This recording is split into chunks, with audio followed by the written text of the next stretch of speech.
Introduction to Bhairava. Such descriptions of Bhairava's form are akin to stories told to children to instill a sense of awe, aiming to guide those with less mature understanding onto the spiritual path, much like a mother enticing her child with sweets. The comparison of certain teachings to tales told to frighten children or to entice those of immature intellect with sweets reflects the text's recognition of the diverse psychological and emotional states of seekers on the spiritual path.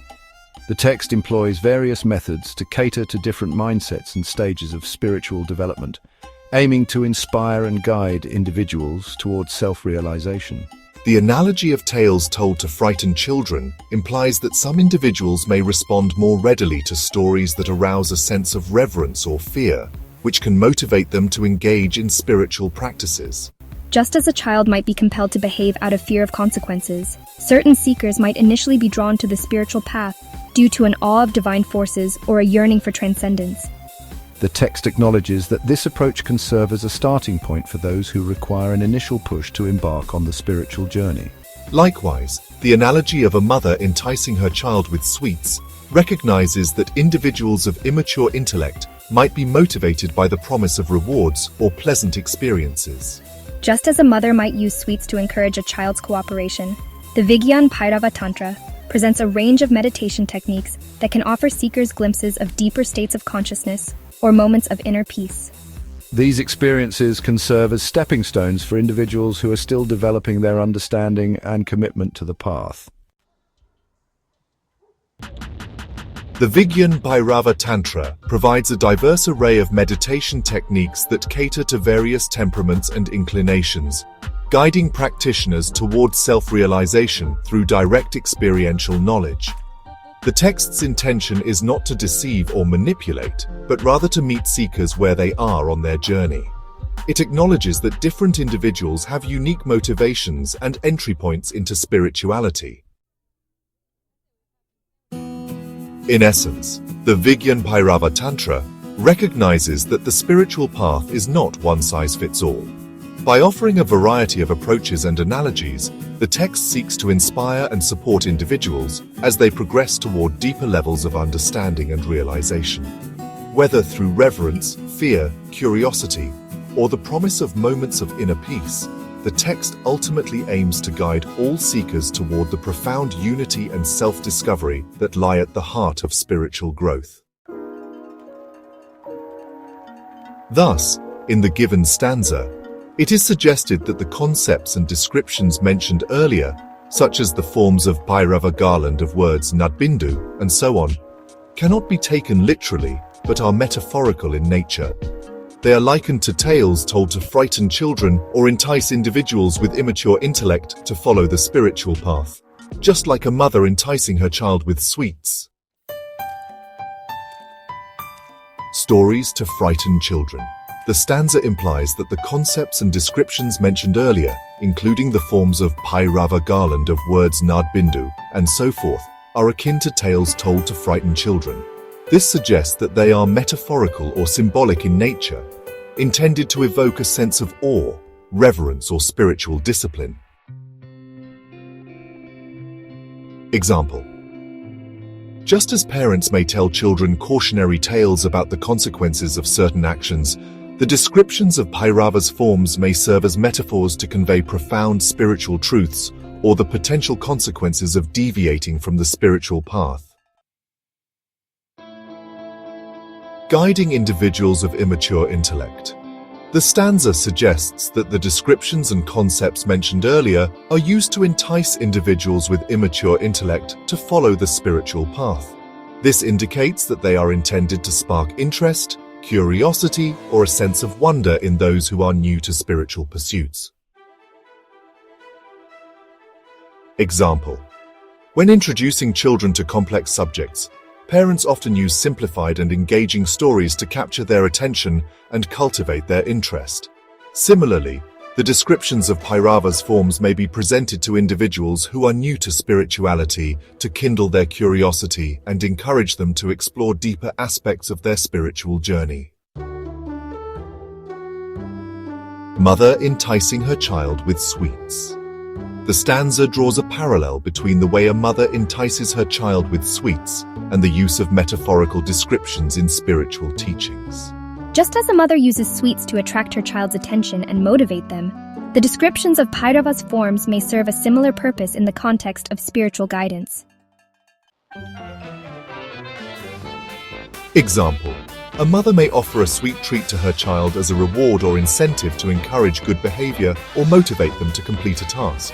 Similarly, the metaphorical descriptions of Bhairava's forms may serve as a spiritual incentive or inspiration for individuals to embark on the path of self-discovery and inner transformation. The examples provided aim to illustrate that these concepts are metaphorical in nature and serve as symbolic tools to convey spiritual truths, ignite curiosity, and inspire individuals on their spiritual journey. They are employed to convey deeper spiritual truths, evoke reverence or discipline, and captivate the interest of individuals who are new to spiritual pursuits. The stanza suggests that the concepts and descriptions presented earlier are not to be taken literally, but are metaphorical tools used in spiritual teachings.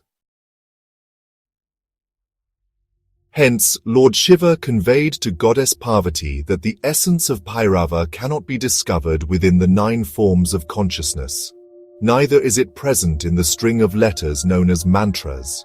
It cannot be unveiled through the 3 heads, nor through the 3 energies of Shakti, namely Para, Parapara, and Apara. These concepts are introduced for those whose intellects are not yet sufficiently mature to grasp the concept of the supreme reality. These 9 forms are presented to cultivate awareness. They provide an initial pathway into the realm of consciousness. These 9 forms are explained and imparted to you, enabling you to progress incrementally on the journey to comprehend the supreme reality. The string of letters, or mantras, is employed during meditation because reciting mantras stabilizes your mind and enhances focus. While it aids in inner concentration, it does not encapsulate the essence of Bhairava. These elements mark the initial stages of the journey into consciousness. It's akin to attempting to speak something but struggling to articulate clearly. Initially, your speech might be hesitant, words unclear, and pronunciation faulty, yet you strive to communicate. With time, you refine your speech. Likewise, these teachings guide you gradually toward understanding the goal of the supreme reality. The depiction of 3 heads and the 3 energies of Shakti serve to help you categorize your states of consciousness. They support the elevation of your consciousness level, rendering your mind attentive and primed to comprehend the supreme reality. These concepts merely assist in classifying your consciousness level. However, comprehending these elements alone does not grant you access to the essence of Bhairava. Lord Shiva answered to Goddess Parvati that Bhairava cannot be known in Nada and Bindu, not even in the half moon. His essence is not concerned with the piercing of the 6 chakras or the 6 kundalini energies, and not even Sakti or energy constitute Bhairava's essence. The Nada and Bindu are the sound or vibrations which emerge from each and every object. This is the way to understand the nature of the world, but it is not the essence of Bhairava. Modern science works many things for scientific progress in the material world, and the time is also coming when science will work and research in the psychological and spiritual world. The concepts of piercing successive 7 chakras or kundalini are used for those who do not have spiritual intellect. The piercing of chakras will take you more closer to the Bhairava. When you meditate on the 7 energy centers of the body, the consciousness will increase day by day. It will also increase the energy and balance the energy levels of the 7 centers. The above concepts are used for those who yet not mature enough to understand the supreme reality. such as a biography is used to scare children, so that they will scare away from the useless and undesirable objects. These concepts play the same role as the bonding of the mother. These are the way to inspire the devotees to walk in the path of Dharma and spiritual practices, so that you can finally realize the nature of Bhairava, which is indistinguishable from your essential self.